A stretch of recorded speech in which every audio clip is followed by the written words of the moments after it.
समय का पत्थर। एक समय की बात है, एक शांत और हरा भरा राज्य था, रत्नापुर। वहाँ की एक प्यारी सी राजकुमारी थी, राजकुमारी आन्या। लेकिन उसके दिल के सबसे करीब कोई था, तो वो थी उसकी दादी, रानी वत्सला।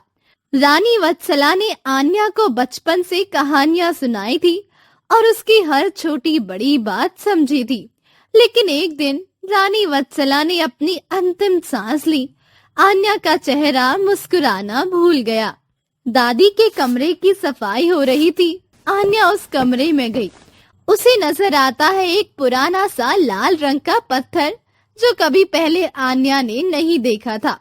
उसने पत्थर को हाथ में उठाया, तभी वो पत्थर चमकने लगा।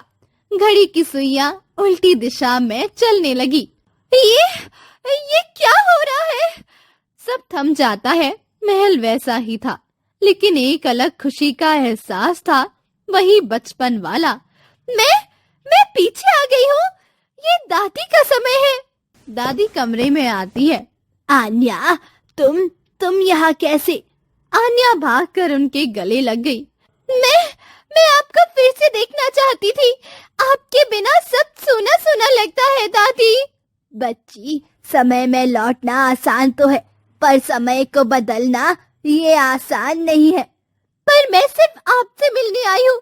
क्या मैं थोड़ा समय आपके साथ बिता सकती हूँ? जरूर, पर याद रखना, यादों को जीकर आगे बढ़ना होता है, कभी उनमें अटकना नहीं चाहिए। उस दिन आन्या ने अपनी दादी के साथ बातें की, रोती हुई हंसी, उनके हाथों से खिचड़ी खाई और उनकी एक कहानी सुनी जो कभी पूरी नहीं हुई थी। अगले दिन सुबह, आन्या, तुम्हें वापस जाना होगा। तुम्हारा समय तुम्हारा इंतजार कर रहा है। आप मेरे साथ क्यों नहीं चलती दादी? क्योंकि मैं अपने समय में हूँ और तुम अपने में। और याद रखना, यादों का मतलब उन्हें जीना नहीं, उनसे सीख कर जीना होता है। आन्या ने दादी को एक आखिरी बार गले लगाया और विदा लिया। पत्थर एक बार फिर रोशन हुआ, घड़ी की सुइयां फिर घूमी और आन्या वापस आ गई। महल के आंगन में आन्या हर सुबह दादी की डायरी में लिखी कहानियां पढ़ती और राज्य के बच्चों को सुनाती। कभी कभी किसी को छोड़ना नहीं पड़ता, उनके प्यार को एक नए रूप में जीना पड़ता है। दोस्तों, आपको क्या लगता है, बीते हुए कल में जीना चाहिए या आने वाले कल पर फोकस करना चाहिए?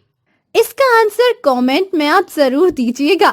Thank you so much video यहाँ तक देखने के लिए।